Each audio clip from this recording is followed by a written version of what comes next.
Today's December 21st, 2025. Current Bitcoin price is $88,377. Welcome to the BitBite podcast, your source for news and information about Bitcoin and the cryptocurrency space. This podcast is meant for educational and entertainment purposes only and is not financial advice.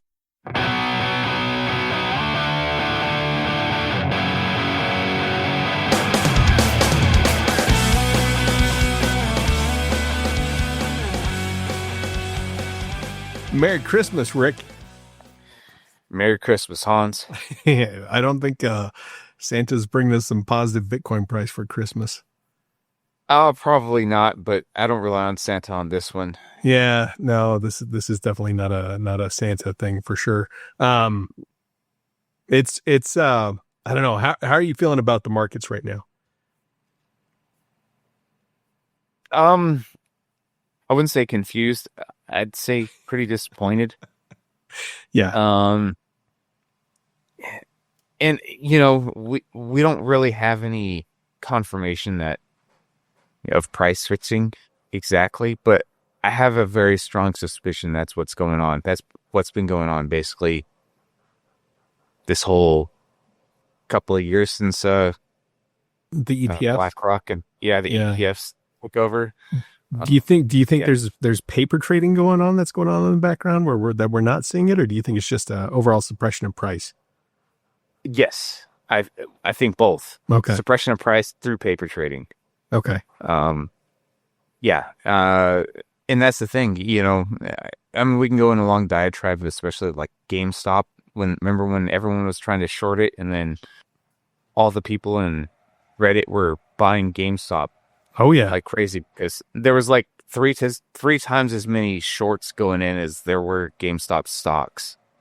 So that just goes to show that there's a lot of paper trading out there just with stocks and bonds, and that wouldn't surprise me if Bitcoin is also the same type of situation. So yeah, and I think you and I mean, we've been doing this for a while now, and I think one of the things that we always find frustrating is when you do get a downtrend. And it's just a grind down rather than taking an elevator down, because it's just, it wears at you. Mm-hmm. And that's kind of what we've just been grinding down the past couple months, really. Yeah, it looks like it's nuts, man. Like it seemed like that. I think what was it? The last time you and I recorded together, we wondered whether or not 90,000 was going to be resistance. Mm-hmm. And it seemed like it broke through that pretty easily that time. And now it seems like that's resistance. Yeah. No, it's kind of crazy, but you know, I did also say that we were due for a crypto winter, and I think we're in it now. So Merry Christmas, Hans. It's cold outside. Man, it's not a good time. So theoreticals, like, just take the Band-Aid off. How are we looking right now? Whew. Okay, theoreticals. So if you would have bought $3,000 worth of Bitcoin back in October 2023, you would have purchased 0.0885 Bitcoin. That $3,000 investment is now worth $7,821, which, you know, still doing good. It's really, sometimes it's about the place where you buy Bitcoin. Yeah.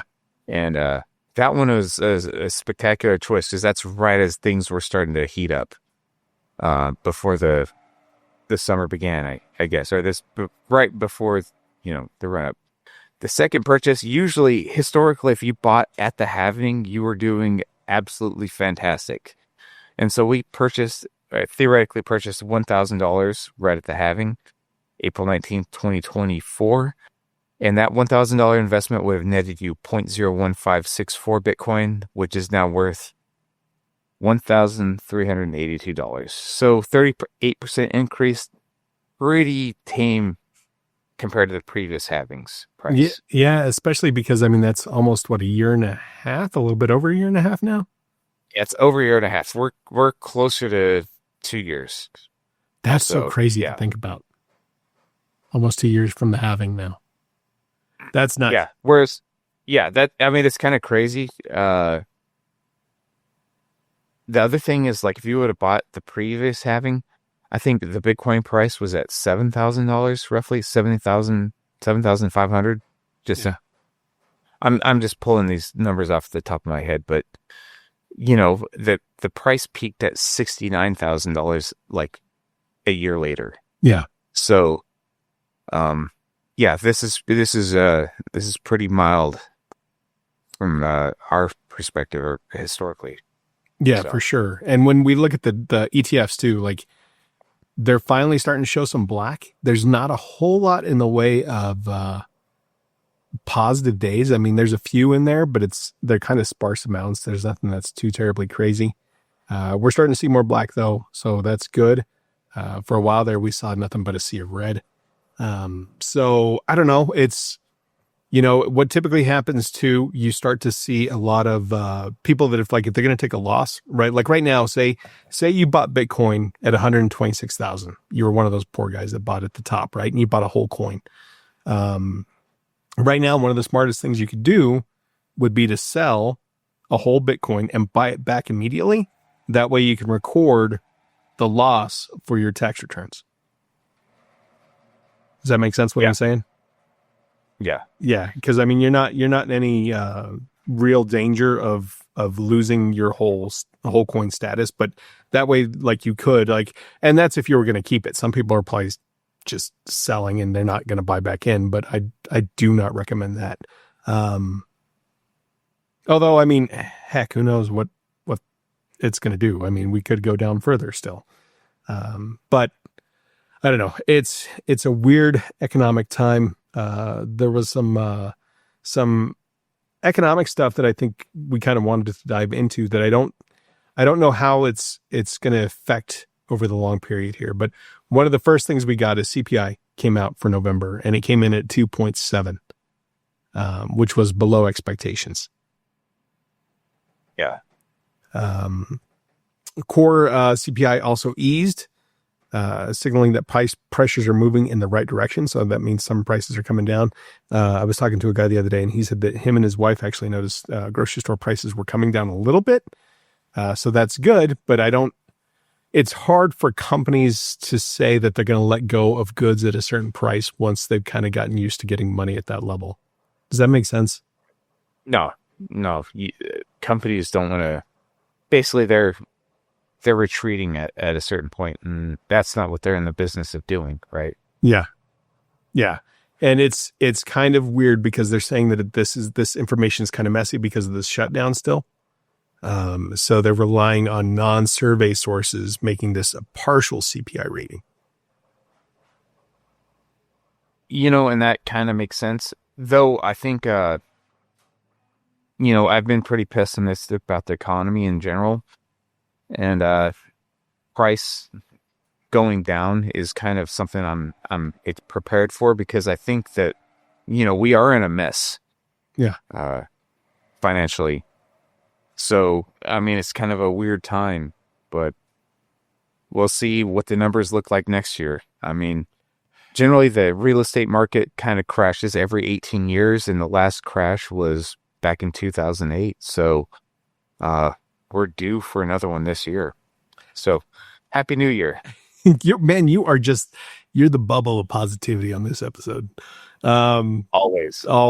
I know. And I need that foil to my over optimistic side most of the time.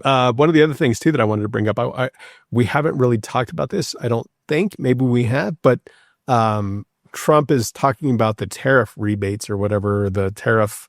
I don't know what the hell you want to call it, like the dividends, the $2,000 to, I think it's households that are earning less than $100,000 a year. I'm just like, man, like you didn't learn anything from COVID, giving out stimmy checks, like. Well, he's been talking about it quite a bit, and he did give a stimulus check to service members. Basically, I mean, he gave him a dividend, I guess. That's what we should call it. Yeah, the 1776 or whatever. Though I want to pause on the whole Trump, stimulus check. Just talk about the fact that he was like, he put out that he was going to start war with Venezuela. Yeah. and like last week, and then he basically just went on TV, got everyone's eyeballs on him, or a lot of people's eyeballs on him, and then he just listed his accomplishments of over the year, quote unquote accomplishments. And one of them was the service member stimulus, and then he left. Didn't say anything about Venezuela. Well, I mean, he is an expert troll when it comes to social media. Yeah, no, he knows how to get attention and eyeballs, and that was kind of bananas. How would you feel if you were Venezuela during that whole thing, though? Like, what? I don't know. If I was Maduro, I would not be cool with it. Well, and we're not in the best relationships with them right now anyways, right?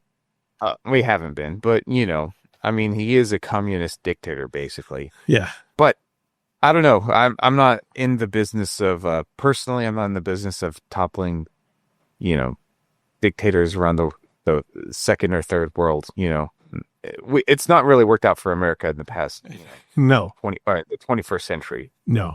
Yeah, and you can see that throughout the world. Like, we have not been able to really kind of lock that down in any meaningful way anywhere. It doesn't seem like, in my opinion, but yeah. And that whole thing, like, everybody's just like, oh my God, we're going to war with Venezuela. And then, this is what I did this year. What do you guys think? What do you think? Yeah, no, you guys. So it was pretty wild. It was pretty wild. You're gotta mention that. Yeah. So I don't know. Inflation numbers are showing that it's cooling. Futures popped off the news. Yields dipped.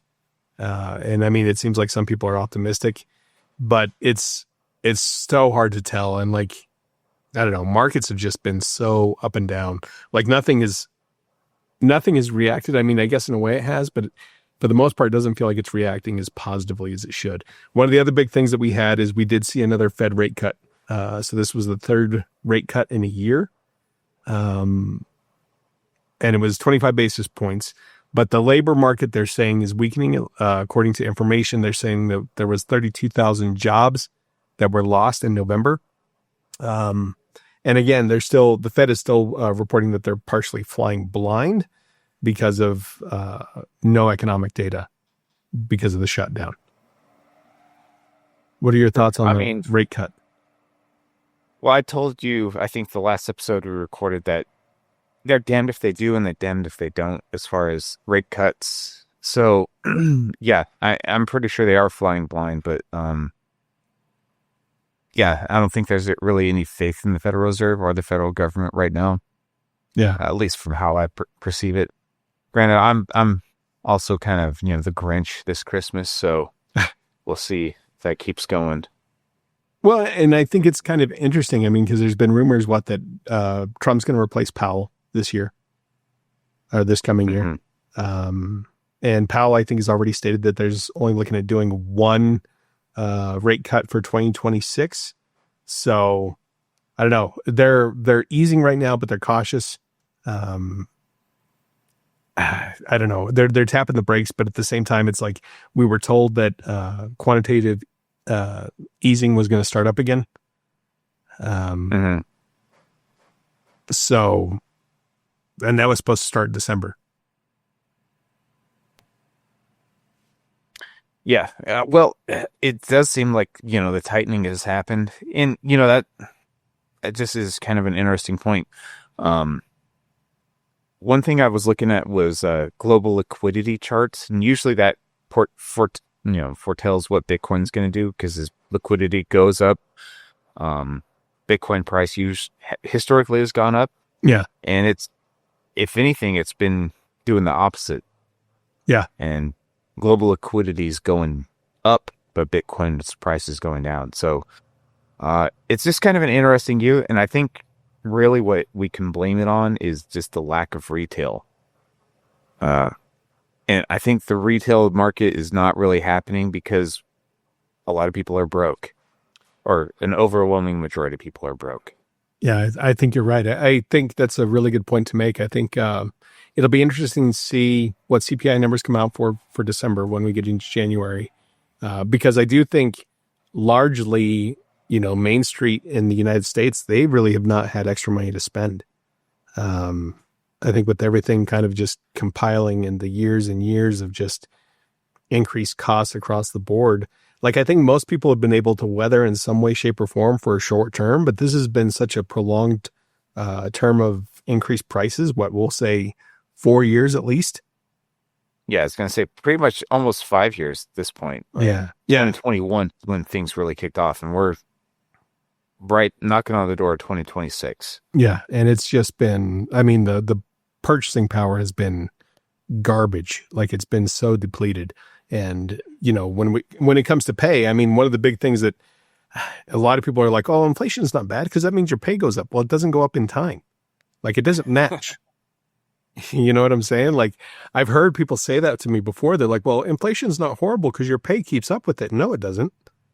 No. When you're getting a 3% increase and inflation is up, I mean, that's 2% every month, at least. If not, it's been more.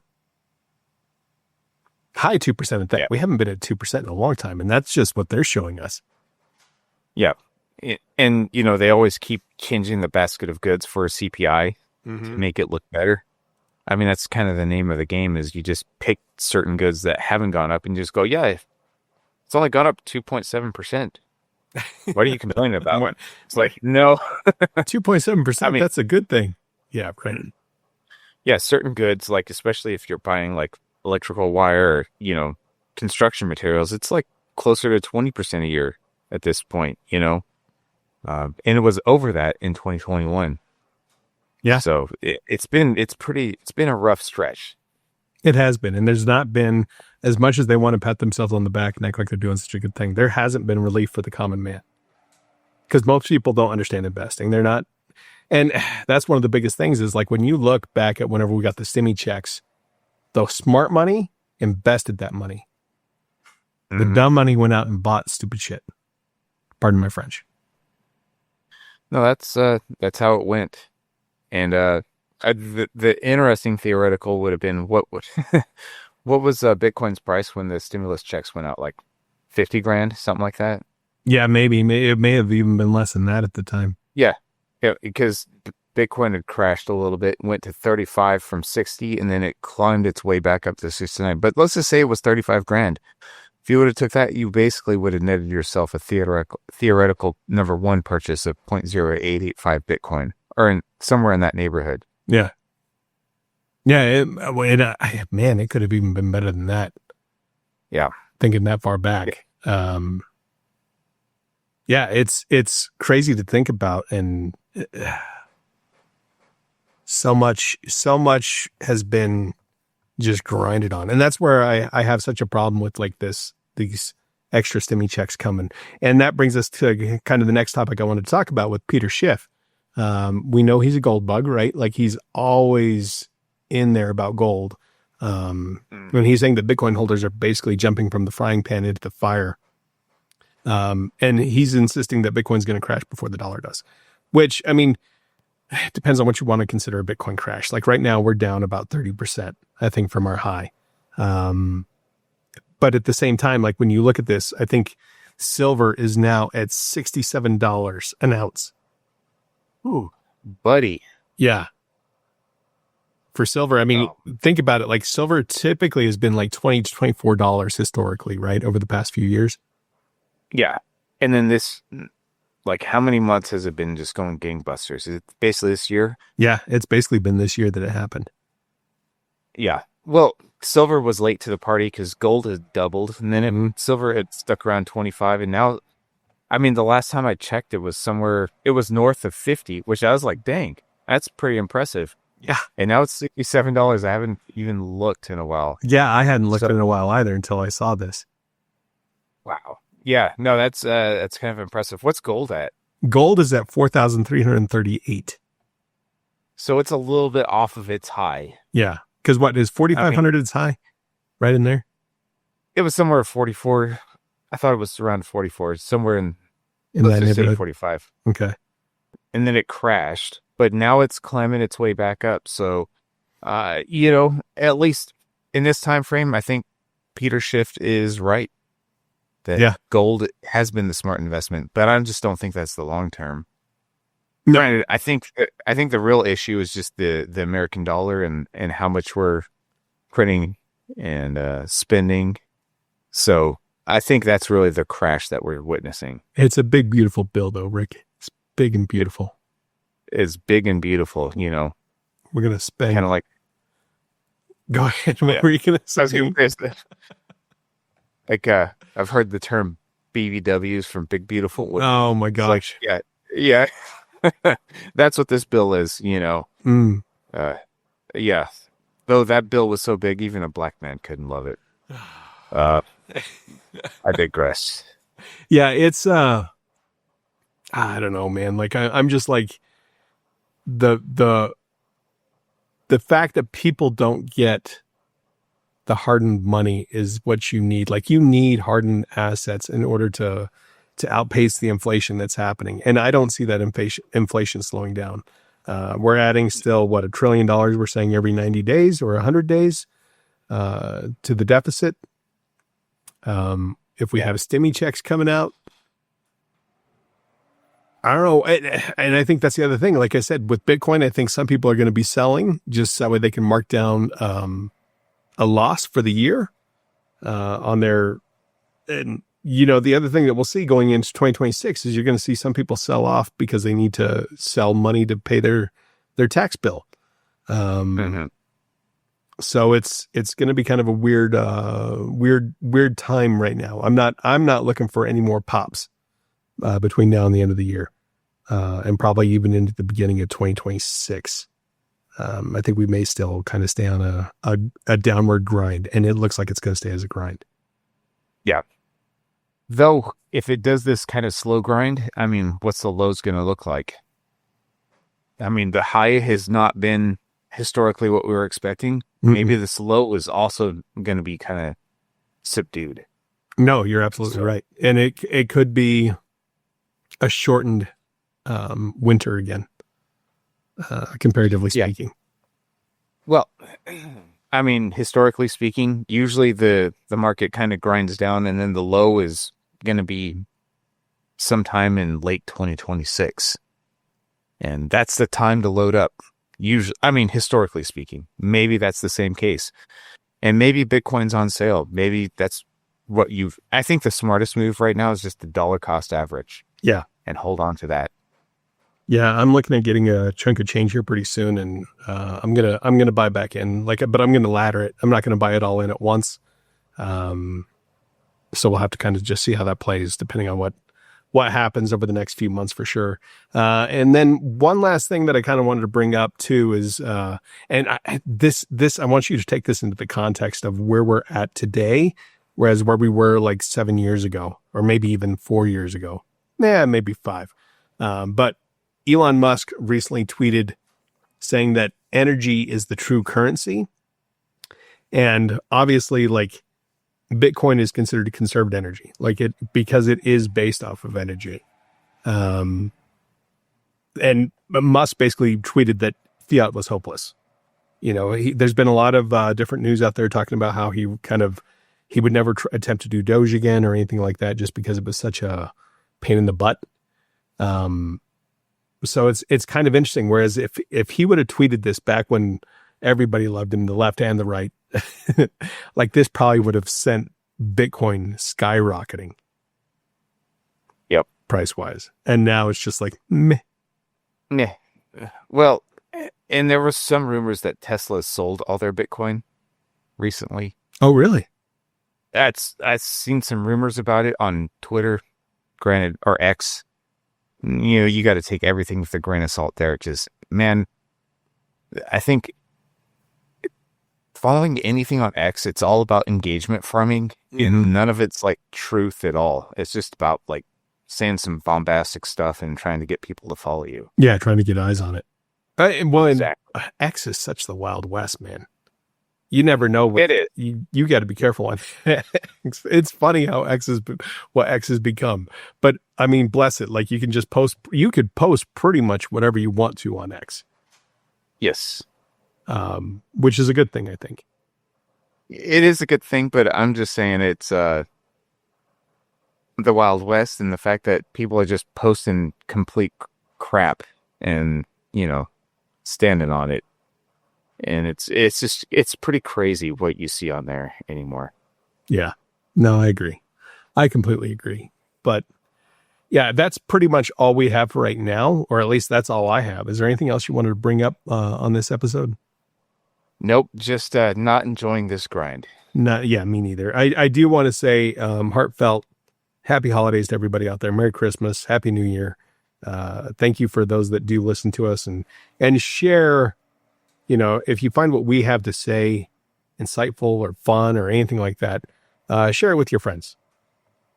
Yeah. And I think this will probably be the last episode we do this year. I don't know. What are your thoughts? Do you think we'll get another one in? We might sneak another one in, but we'll see. Or maybe it's right after the new year. We'll see. Yeah, I think right after the new year would be a little bit more likely, especially because, man, this has been such a rough quarter for us just to kind of record on. There's some personal things that happened to me a little bit earlier in this quarter, and that kind of put a damper in a lot of my different stuff. But then I've had some extra obligations. I know Rick's had a bunch of obligations, some of those that actually kind of pay some bills, as opposed to this one where we're just kind of doing this for fun and to share information with y'all. But yeah, I think that's all I've got to say. Yep, I think so. So, and hopefully the next year is, I don't even care if it's a positive outcomes next year or negative. I just want it to pick a lane and stick with it. We could have a little bit of hopium, right? Like, I don't know. Man, I still remember when we started off this year, you had that dream team kind of going into the White House. And I was just like, man, this is going to be so great to see. And then it's just been dumpster fire. Oh no, this administration has been quite the letdown. I mean, I'm not really on either side, but I was like, hey, there's some bipartisan stuff going on here. Maybe they could make a difference. No. Nope. They kept it going just as they did. I mean, man, I still think about that hope, the hopium. It was strong. It was strong. Yeah. I still think Trump was a better call than Kamala. We'll have to see. I mean, he hasn't done horrible. He started off like gangbusters too, man. He was knocking stuff out. Yeah, no, he started, and then it seems like right around the Epstein files time when he took that left turn that he kind of lost a lot of his pizzazz. Not just pizzazz, but I should say like his momentum and his support. Yeah. Yeah, I think him and the Elon breakup kind of really hurt things, it seems like. Yep. And it's pretty sad that they made up after Charlie Kirk was killed. So, that's something at least. I don't know. This has been a really weird year. It's been weird 3 months since Charlie Kirk was killed. And I don't know. Everything's just kind of off kilter. Yeah. Well, and then, I mean, you had kind of the antithesis of that with Rob Reiner recently. Oh my goodness. Yeah. That one's pretty sad. That is sad. I mean, Rob Reiner, I love his movies. I want to preface by saying that. But politically, I didn't agree with a lot of what he had to say.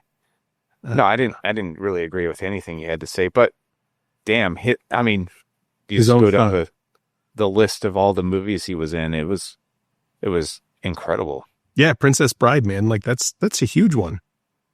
Well, for musicians like myself, Spinal Tap, that's like... Did you watch the sequel? I know this is not part of the Bit Bite podcast, but we're still going to put it in here. Did you watch the sequel yet? No, because he was kind of, he had TDS. It's not like I'm anti, or pro-Trump or something. I'm not going to watch it as a spite, but it's just, I don't know. I didn't really have a whole lot of hope for it, but maybe I'll watch it. Maybe I won't. I don't know. It's kind of tough. You're going to have to give it a day in court and just kind of see. I will, but I don't know. It's going to be a downer knowing what happened to him. Yeah. Yeah, for sure. So I don't know. It might taint things. I should have watched it earlier so I could have had a completely open mind. Yeah. That way you don't have what would you call that? Like, you want to be compassionate because it was his last film, but at the same time, You're like, man, that movie sucked balls because he made it too political. Yeah, I don't know. I don't know. have not watched. So that's a movie for you to catch up on over Christmas. Maybe we can That's right. touch base on that on the next episode when we come back in the new year.